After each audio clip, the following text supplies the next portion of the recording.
Aizawl District red. Lalsangliana Aizawl District blue. Le. Tentu ni.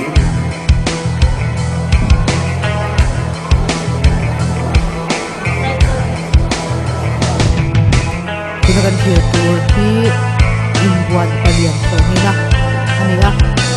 Lalruatsanga Aizawl le. Lalsangliana Aizawl te. Le.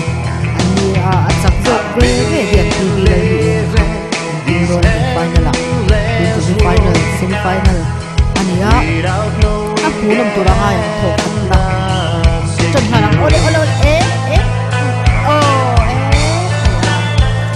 lalni engan poi nga ron muchat mai le karin ma ni tum pui de